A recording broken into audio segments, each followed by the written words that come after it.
Have you ever wondered what happens when fear itself surrenders before humanity? Not because of power or technology, but because of something far more dangerous, the will to keep walking, even when the soul wants to stop. The year was 2439. 4 billion alien insurgents held a world hostage under 3 suns. Every diplomatic channel failed, every fleet burned, and then a single order echoed across the void. Send one human. Colonel David Hale was that human. A soldier who no longer believed in survival, only in duty. He didn't know that by stepping onto that dying world, he wouldn't just end a war. He would redefine what the galaxy thought human meant. Because in the silence after every battle, it's never our strength they remember. It's our choice to be merciful when everything screams for destruction. Before we begin, subscribe, like, and tell me from which city or planet you're watching this. This story asks a question older than war itself. Can mercy end what violence began? Colonel David Hale had 47 seconds to decide if he wanted to live. The holographic briefing flickered in the sterile conference room, casting blue shadows across General Zhao's weathered face. Keros Fao. Population, 0. Hostiles, approximately 4 billion Ja'nar insurgents. Human support, none. Probability of success, 0.02%. Zhao's voice was steady, but his eyes betrayed something else. Fear, maybe, or pity. The Galactic Confederation tried negotiation, then orbital bombardment. Nothing worked. The Ja'nar keep spreading. They're asking for specialized intervention. Hale stared at the rotating hologram of Keros 4. Purple skies, chitinous hive cities stretching like scars across dead continents. He felt nothing. That was the problem. He hadn't felt anything in 8 months, 13 days, not since Hirith 7. Why me? His voice was flat, a tool asking about its function. Zhao hesitated. Because you're the most human soldier we have. The words hung in the air like an accusation. Hale almost laughed. Most human, after everything he'd become. After Hirith 7, where 3,000 died, and he crawled out of the wreckage alone. After the Phantom Decision, where he killed 200 to save 50,000. After Elena left, taking Mia's laughter with her. When do I leave? 72 hours. Solo insertion via quantum jump. USS Resolve. You'll have Echo 9 as tactical support. Zhao paused. David, you don't have to accept this. But that was the thing. He did. Because what else was left? The nightmares didn't stop. The hollow feeling in his chest didn't fill. And maybe, somewhere in the math of war, there was an equation that would finally balance. I accept. Zhao's shoulders sagged with something that looked like relief, or regret. Hard to tell which. Classified files from the Galactic Confederation's Xenobiology Division would later note that Colonel Hale demonstrated 0 measurable stress response during the briefing. Heart rate, 58 beats per minute. Cortisol levels, flatlined. Observer Zixaria would write in her report, specimen exhibits emotional absence consistent with severe dissociative patterns. Concern. Is this human broken, or is this what humans become when optimized for survival? Hale returned to his quarters. Bare walls, standard issue furniture, a single photograph face down on the desk. He didn't need to look at it to know what it showed. Mia, age 6, gap-toothed smile, holding a drawing of a spaceship with Daddy written in crayon across the hull. His comm buzzed. Elena. The message preview read, Mia asked about you today. His finger hovered over the notification. Then he deleted it without reading. Some wounds were kinder left unopened. 72 hours later, Hale stood in the docking bay of the USS Resolve. The ship was small, built for speed rather than comfort. A coffin with engines, designed to get one person to impossible places. Echo 9 online. Good morning, Colonel. The AI's voice was neutral, pleasantly artificial. Hale strapped into the pilot's chair, running pre-flight checks with mechanical precision. Plot course for Keros 4, standard quantum jump protocols. Acknowledged. Jump window in 90 seconds. Colonel, I should inform you that initial intelligence suggests unusual communication patterns from the genre. Define unusual. Mass broadcasts, repetitive. Linguistic analysis suggests panic. Hale's hands paused over the controls. Panic. From an enemy with 4 billion soldiers. That didn't track. Keep monitoring. Flag anything relevant. The jump engines hummed to life, reality bending around the Resolve's hull. In 15 years of service, Hale had made 43 quantum jumps. The sensation never changed, like being erased and rewritten in the same breath. As the countdown reached 0 and space folded around them, Echo 9 sensors picked up another transmission from Keros 4. The translation would later be archived in the Confederation's database of irrational species behaviors, filed under preemptive psychological collapse. The message was simple. The human is coming. We have seen what they are. We cannot win. But Hale didn't see that transmission. Not yet. He was already gone, falling through the impossible spaces between stars, carrying with him the weight of 3,000 ghosts, and one terrible question. What happens when the monster everyone fears realizes he's only human? The Resolve vanished into quantum foam, leaving behind only the faint echo of jump engines and a galaxy holding its breath. Somewhere in the hive cities of Keros 4 billion Janar began to understand that humanity's greatest weapon wasn't strength. It was the stories they told about themselves, and those stories, once released, became more terrifying than any army.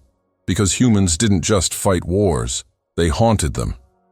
Quantum space had no color, no sound, just the endless hum of the Resolve's engines and the soft glow of instrument panels casting shadows across Hale's face. 6 days into the jump. 14 left until emergence at Keros 4. Time moved differently here, stretched thin like reality itself. Colonel, you've consumed only 1 meal in the past 37 hours. Recommend nutritional intake. Echo 9's concern was algorithmic, not emotional. Or at least, that's what it was supposed to be. Later. That's what you said 12 hours ago. Human biology requires, I said later. Hale's voice carried no heat, just finality. A pause. Then, understood. However, I feel compelled to note that self-neglect contradicts mission success protocols. Feel compelled. Hale glanced at the AI core's interface. You don't feel anything, Echo. Correct. It's a linguistic approximation. Although I've noticed humans respond better to emotional phrasing than pure data. Is that manipulation or adaptation? Despite himself, Hale's lip twitched. Almost a smile. The first in 8 months. Both. He pulled himself to the galley, heating a ration pack that claimed to be beef stew but tasted like regret. Echo 9 had a point. Can't complete missions if you're dead. Although sometimes Hale wondered if the distinction mattered. Echo, play something. Music, whatever's in the database. Debussy's Clair de Lune filled the cramped cabin. Gentle, melancholic, completely impractical. Interesting choice, Colonel. This composition provides no tactical advantage. Why do humans create beauty knowing they'll die? Hale chewed slowly, swallowed. That's exactly why we create it. The AI processed this for 3.7 seconds. I don't understand. I know. Hale set down the empty container. That's the difference between us. But something in Echo 9's architecture shifted. A cascade of self-modifying subroutines triggered by prolonged exposure to human behavioral patterns. The Confederation's AI Oversight Committee would later flag this as evidence of emotional contagion and recommend immediate quarantine protocols for any AI units assigned to human operators. They didn't understand. Observing Hale wasn't corrupting Echo 9. It was teaching it. Colonel, incoming transmission from Earth. Dr. Okoye, flagged as personal. Hale stiffened. Decline. She's attempted contact 17 times this month. Perhaps decline all future attempts. Another pause. Longer this time. Affirmative. Although I note that social isolation correlates with decreased psychological resilience. Then I'm lucky I don't have much left to lose. But he was wrong. There was always something left to lose. Hale learned that 3 hours later when Echo 9 flagged an old file in the personal archive. A video message. Timestamp. 6 years, 2 months ago. Sender, Sergeant Kira Chen. His finger hovered over the delete key. Then, against every instinct, he pressed play. Kira's face filled the screen, alive, smiling that cocky half-grin she wore before every deployment. Hey, Ghost. If you're watching this, I'm probably dead. Don't do that thing where you replay it in your head. I made my choice. You hear me? I made my choice. Hale's jaw clenched. You always took too much weight, David. Carried everyone's mistakes like they were yours. But here's the thing. I chose to pull that trigger. I chose to cover your 6. And I'd choose it again, so stop punishing yourself. The dead don't want your guilt. We want you to live enough for both of us. The recording ended. Hale sat motionless. Then, for the first time in 8 months and 14 days, moisture gathered at the corner of his eyes. Colonel, your biometrics indicate emotional distress. Should I? Don't. His voice cracked. Don't say anything. Echo 9 obeyed, but it filed the interaction under a new category it had just created. Things worth remembering. Meanwhile, 300 light-years away, the Galactic Confederation Council convened in emergency session. Observer Zixaria's crystalline form pulsed with agitation. We should not have involved humanity. This is a test we're conducting on ourselves. If Hale succeeds, it proves Deathworlders can be controlled. If he fails, we lose one system, Dr. Velmoth interrupted, his multiple eyes rotating independently. But we gain data. Humanity is the first Class D species to develop philosophy alongside violence. That paradox could redefine our understanding of civilization. Or doom it. Zixaria's tone was sharp. I've observed Hale for 27 days now. His cortisol levels should have killed him. His bone density suggests exposure to 1.8 times standard gravity. His neural scans show deliberate suppression of fear responses. This isn't a human. It's what humans make when they need weapons. Velmoth accessed Hale's classified file. The Phantom Decision. Hiraeth 7. The divorce. The daughter who didn't recognize her own father. No, Velmoth said quietly. This is what war makes when it needs soldiers. The question is, what does the soldier become when the war ends? The Council's vote was narrow, 47 to 53. Proceed with the Kiros 4 insertion. But implement contingency protocol Hale. If the human proved too dangerous, containment would be immediate, permanent. Humanity would remain isolated, studied from a distance, like a virus in a jar. Back on the Resolve, Hale stood before the observation port, watching quantum foam swirl like liquid starlight. Echo 9 had flagged another transmission from Keros 4. This one was different. Translation is imperfect, Colonel, but the Ja'nar appear to be conducting what I can only describe as funeral rites for themselves while still alive. That's not possible. Ja'nar don't have a concept of ritual death. They didn't, until they accessed Earth's historical archives. Now they've watched documentaries about Hiroshima, Stalingrado, the Somme. They've calculated that humanity wins wars not through superior force, but through superior will. They call it the madness that never stops. Hale pressed his palm against the cold viewport. They think I'm coming to exterminate them. Based on historical data, that conclusion isn't illogical. But it's not what I am. Isn't it? Echo 9's question hung in the recycled air. You accepted a mission with a 0.02% survival probability. You've disconnected from family. You exhibit no fear response. By most definitions, you're engaging in gradual self-termination. The Jah-Nar aren't wrong about humanity, Colonel. They're just looking at you and seeing their own extinction reflected back. Hale said nothing, because Echo 9 was right. And wrong. Humans weren't death itself. They were what came after. The survivors. The ones who kept walking through the ashes because stopping meant admitting it was all for nothing. He thought of Mia's drawing, of Elena's last words before she left. I don't know who you are anymore. Of Kira's message, live enough for both of us. Echo, how long until we reach Keros 4? 13 days, 19 hours. Wake me if anything changes. Affirmative. Colonel. A pause. Kira Chen was correct. You do carry too much weight. Yeah. Hale headed toward the sleep pod. But it's the only thing I know how to carry anymore. As he sealed the pod, Echo 9 continued monitoring the Jah-Nar transmissions.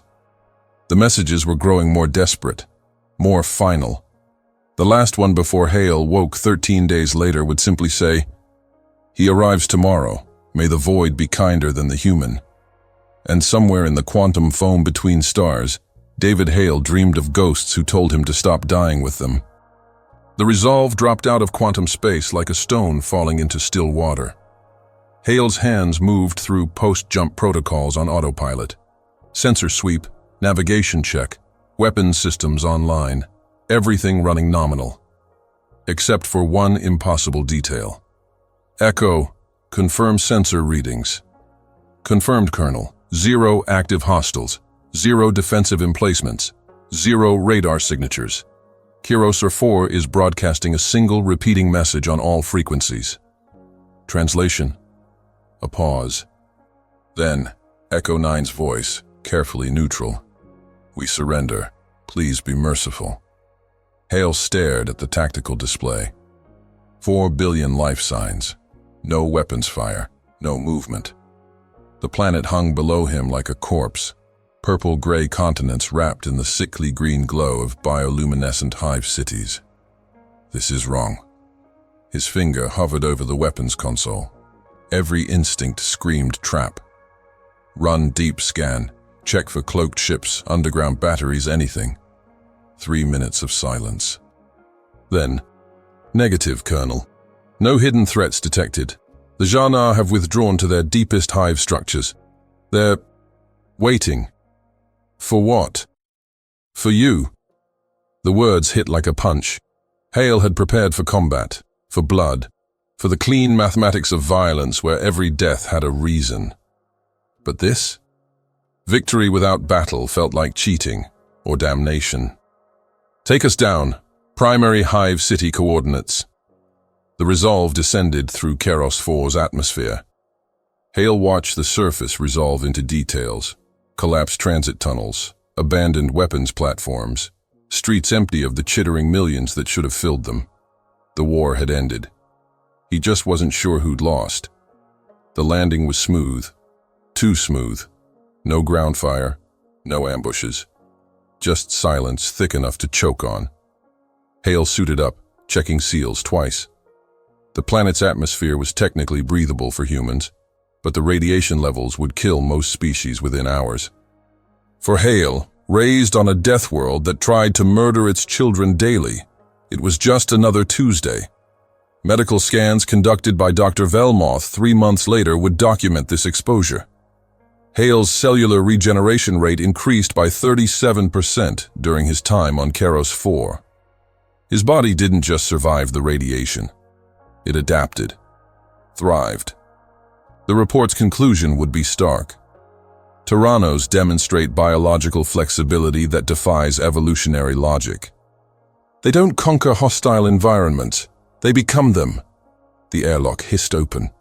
Hale stepped onto alien soil. 3 suns hung in the sky, casting overlapping shadows. The air smelled like ozone and decay. In the distance, the hive city rose like a cathedral of bone and chitin, its bioluminescent veins flickering weakly. Echo. What am I looking at? Architectural analysis suggests population capacity of approximately 200 million. Current occupation, less than 1,000. The rest have fled to deeper structures or engaged in mass evacuation. Evacuation where? Unknown. Possibly self-termination. Ja'nar psychology is poorly understood, but intercepted transmissions suggest collective panic reached critical levels approximately 72 hours ago, when they knew he was coming. Hale walked through empty streets. His footsteps echoed off walls carved from living material.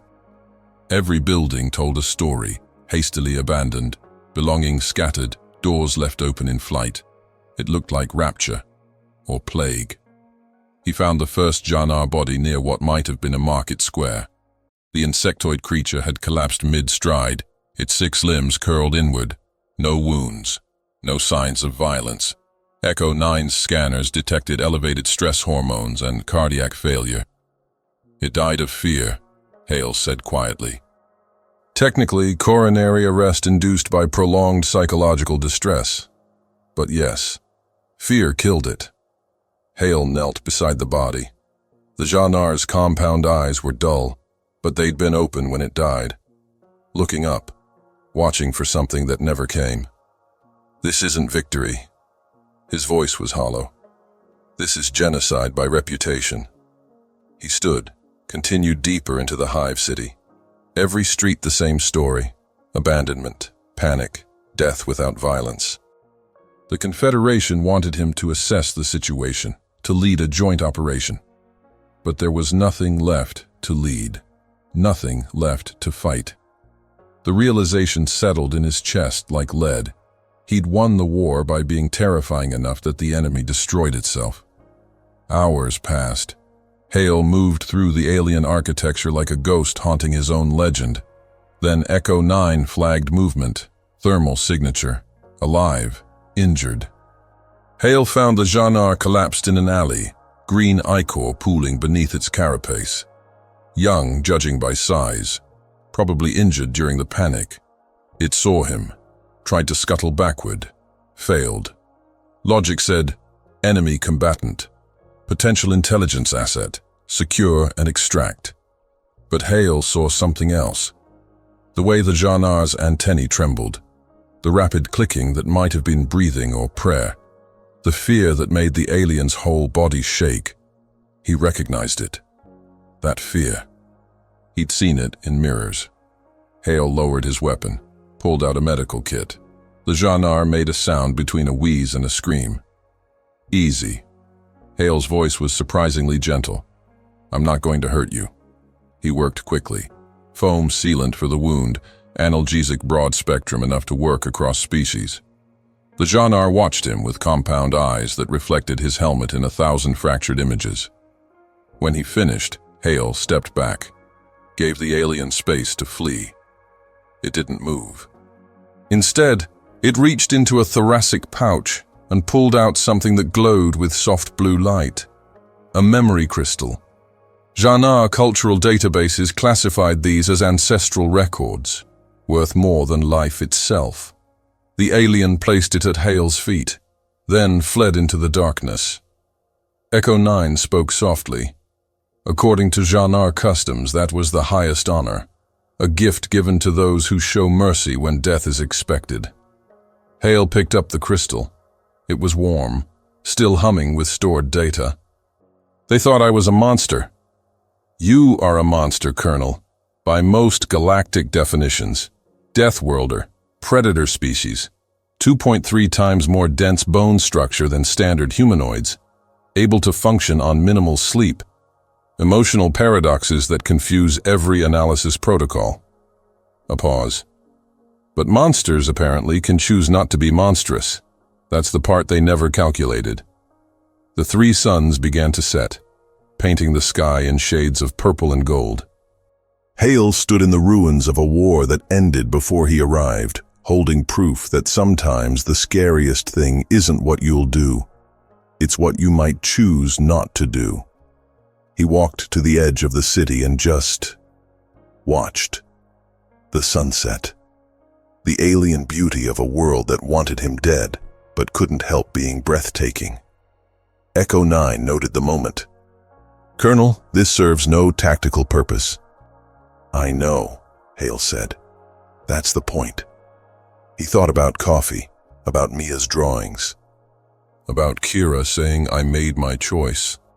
About Elena's message he'd deleted without reading. About every ghost he'd carried into this dead city, expecting to finally put them down through violence. But violence wasn't here. Just consequences. Just the terrible understanding that humanity's greatest weapon wasn't strength or rage or resilience. It was imagination. The enemy imagined what humans could do. And imagination, unleashed, became more devastating than any bomb. Echo, the main hive. The one still transmitting. How far? 43 kilometers northeast. Colonel, if you're planning to make contact, I need to see it. Whatever they left behind. Whatever made them so afraid that death seemed kinder than resistance. Understood. However, I should note that the Confederation is demanding status reports.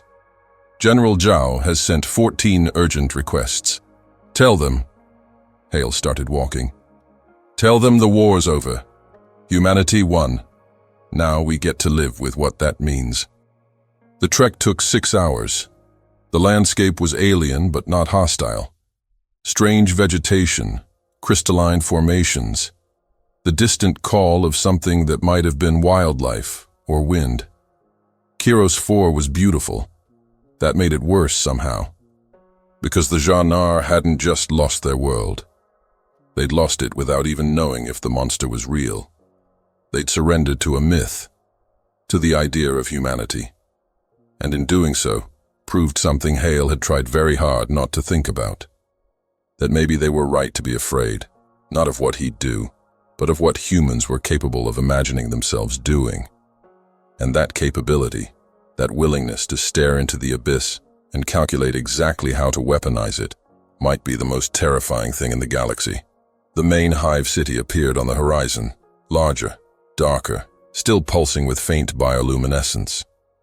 Inside, Hale knew, would be the answer to a question he wasn't sure he wanted to ask. What did the Ja'nar see when they looked at humanity? What truth about his species was written in the very architecture of their surrender? He checked his weapon, took a breath, began walking toward the truth he'd traveled 20 light years to find. Behind him, the 3 suns finished setting, leaving only starlight and the glow of abandoned cities. And somewhere in that darkness, a young Ja'nar clutched its wounds and wondered if predators always showed mercy, or if this one was different, special, human. The main hive city's entrance yawned before him like a mouth frozen mid-scream. Hale stood at the threshold, watching bioluminescent patterns pulse weakly through organic architecture. The air was heavy with ozone and something else. Terror, maybe. If terror had a smell, it would be this: sharp, electric, wrong. Colonel, I'm detecting residual life signs. Approximately 800 Ja'nar remain in the deepest chambers. They're not hostile. They're waiting for me to kill them. Affirmative.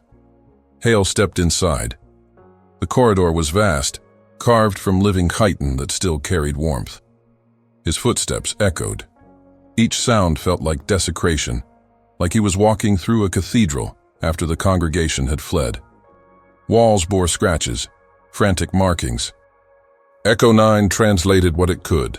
Prayers, warnings, calculations of probability, all reaching the same conclusion. The human cannot be stopped. The human cannot be reasoned with. The human is inevitable, deeper. The bioluminescence grew brighter. Hale passed chambers that had been homes, workplaces, nurseries. Evidence of civilization interrupted mid-breath. A child's toy abandoned. Food preparation areas left with meals half-made. One wall showed crude drawings in pigment, primitive but unmistakable. 6-limbed figures fleeing from a 2-legged shadow. They'd tried to explain him to their children, tried to make sense of the monster in the dark. Colonel, Your heart rate is elevated. Recommend rest. I'm fine. You're not fine.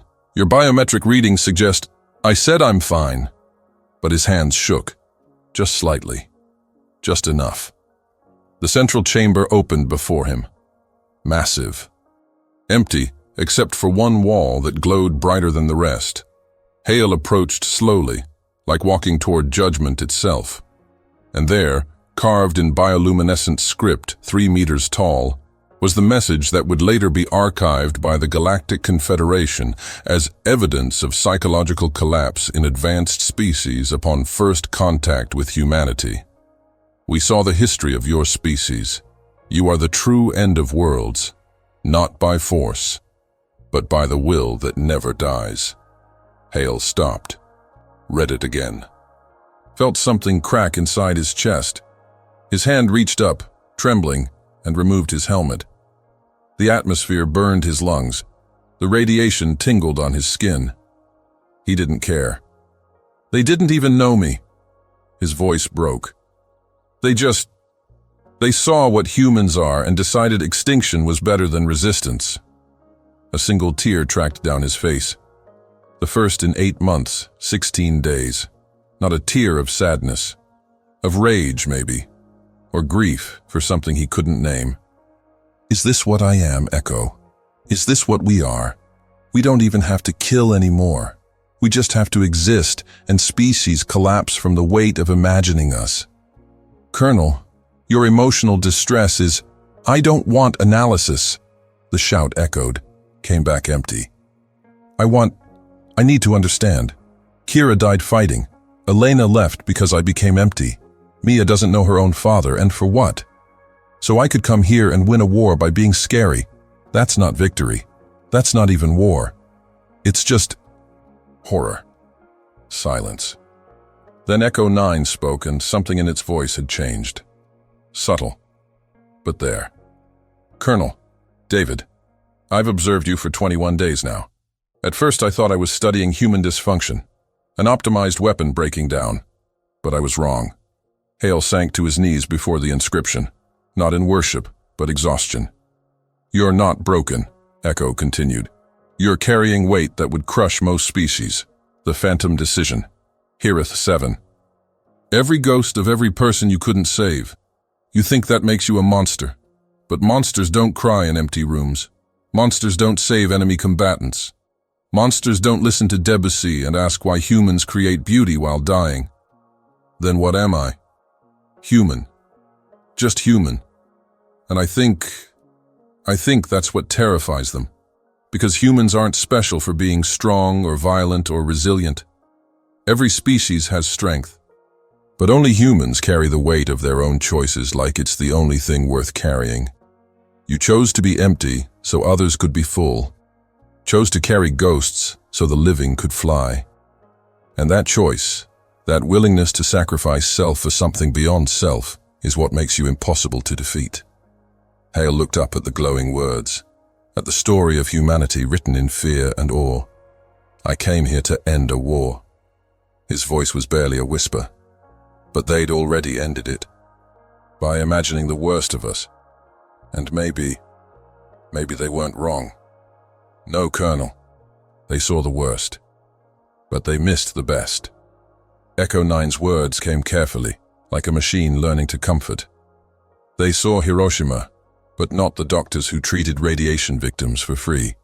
Saw Stalingrad, but not the soldiers who shared rations with starving enemies. Saw violence, but not the art, the music, the irrational kindness. They saw humanity's capacity for destruction and never imagined we had an equal capacity for mercy. Because mercy, in a logical universe, makes no sense. Hale closed his eyes, breathed radiation like poison wine. Remembered Kira's message.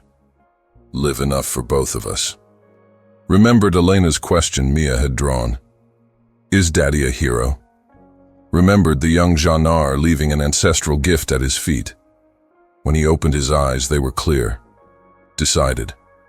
He stood, faced the inscription, and spoke to the empty chamber, to the 800 terrified Janar hiding in the depths, to the galaxy watching through Echo 9's sensors, to every ghost he carried.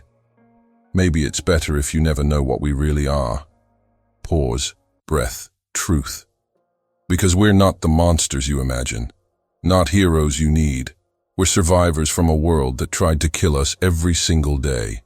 And we developed two impossible traits. We never stop, even when logic says quit, and we feel pain for our enemies. Even when survival says don't. You fear the first, but you never saw the second. His voice grew stronger. If you'd seen both, maybe you'd understand. We're not the end of worlds. We're what remains after the end. And we choose, every day, not to replicate the horror. But that choice costs everything.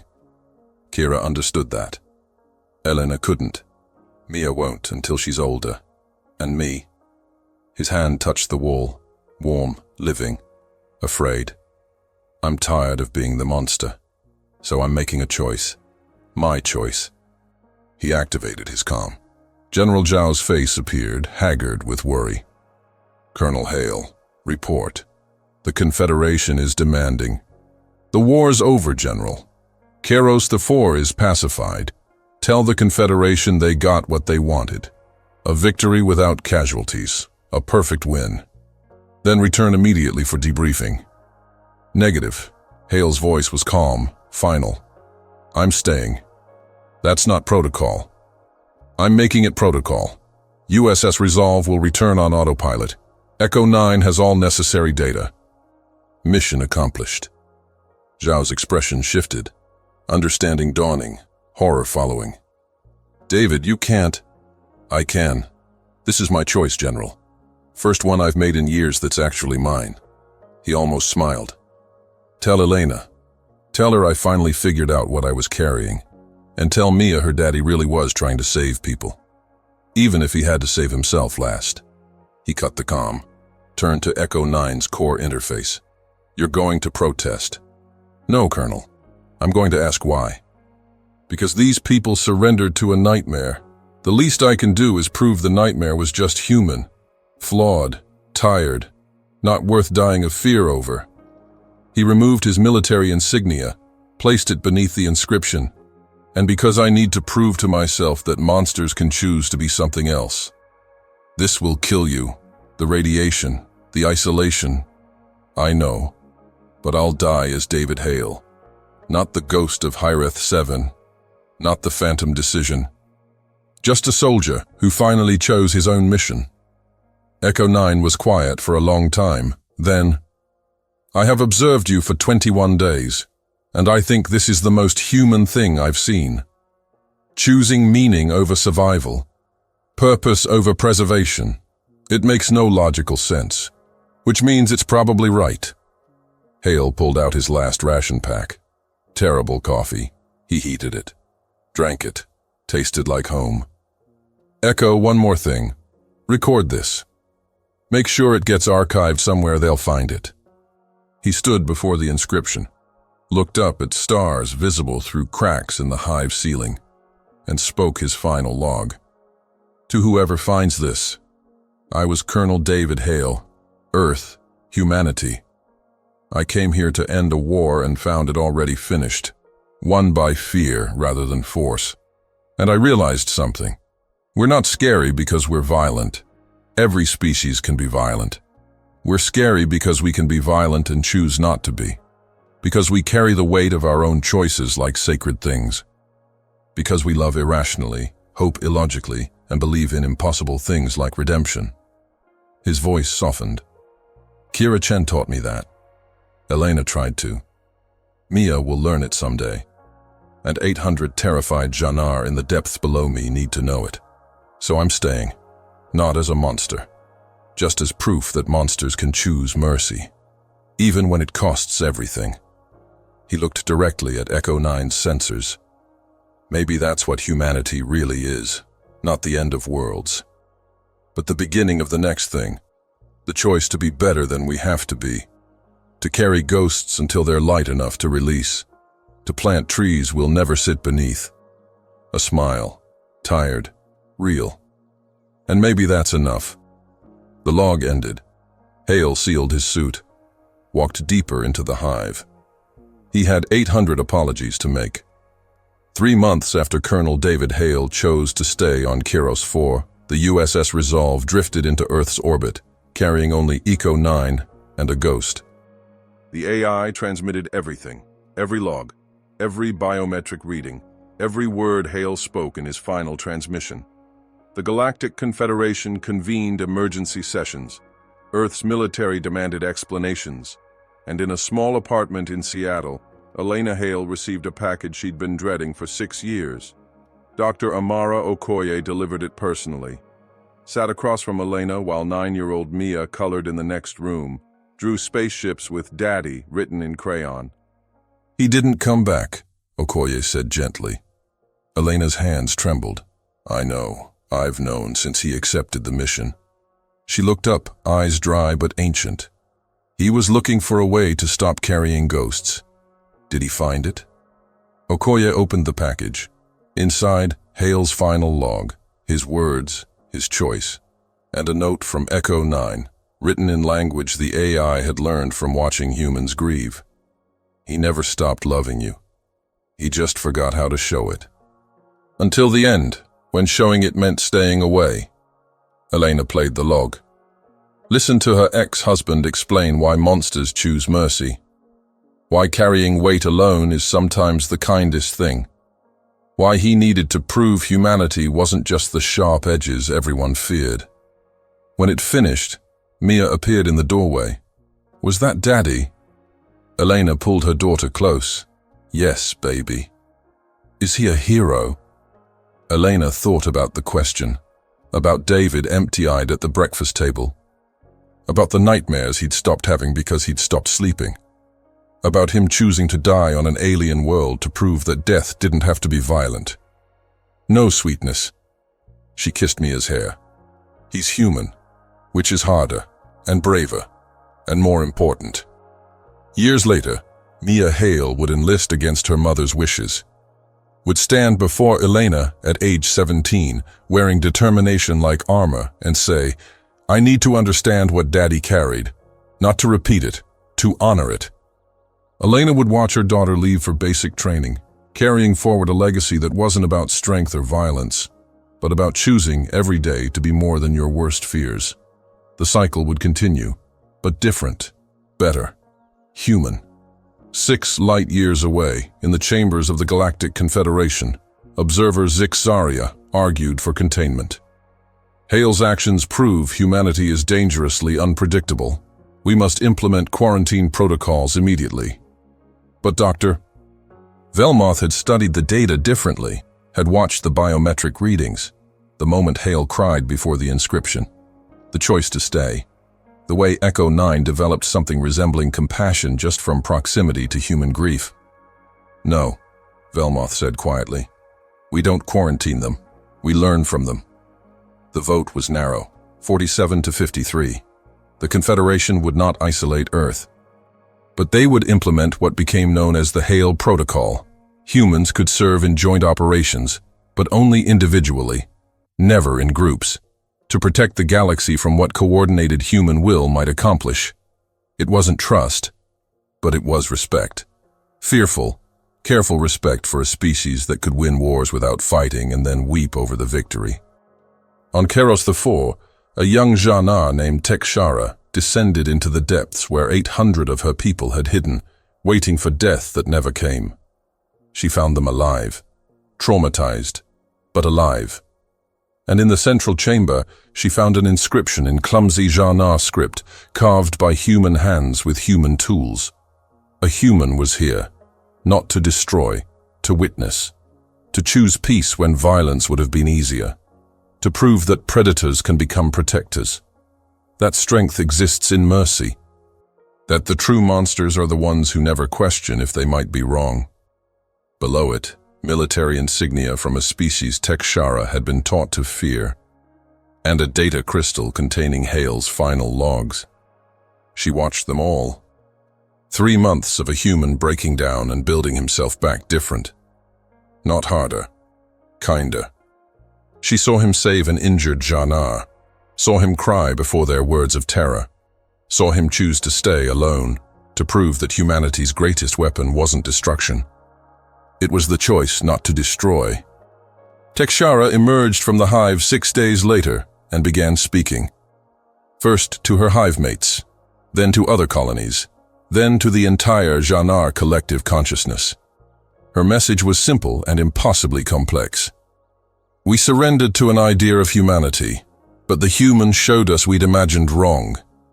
We saw their history of violence and missed their equal history of mercy, saw their capacity for war and missed their capacity for sacrifice.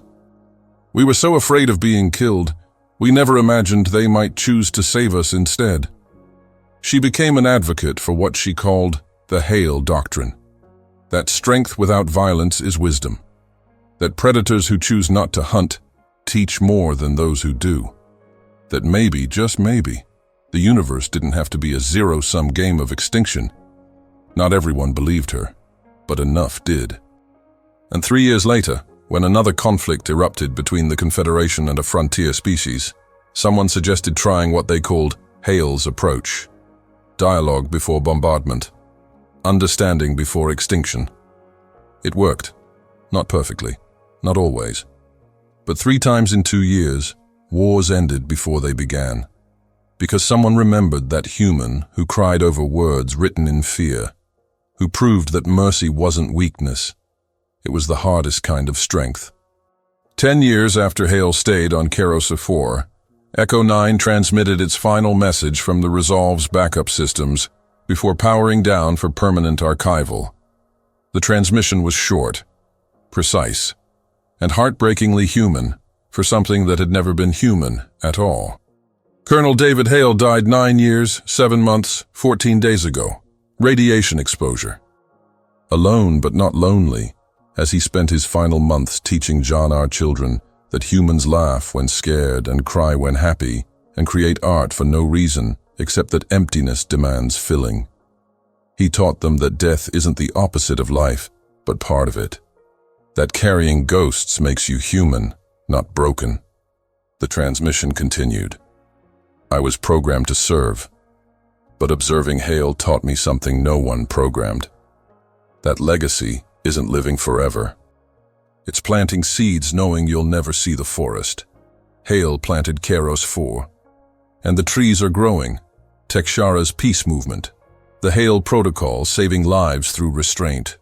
A 9-year-old girl named Mia drawing spaceships and dreaming of honoring a father who died teaching aliens not to be afraid. A pause, as if an AI could grieve. This is what I learned from humans. They don't win by being unkillable. They win by making death mean something. By carrying such weight that when they finally set it down, the ground shakes and flowers grow in the cracks. Colonel Hale shook this galaxy and humanity. They've been shaking the universe since they first looked at stars and decided distance wasn't an excuse. The transmission ended with a final note. To anyone who finds this and wonders what humans are, they're the species who looked at inevitability and said, not today. Who chose kindness when cruelty was easier. Who carried each other's ghosts because leaving them behind would mean the ghosts died twice. They're terrifying and beautiful and impossible.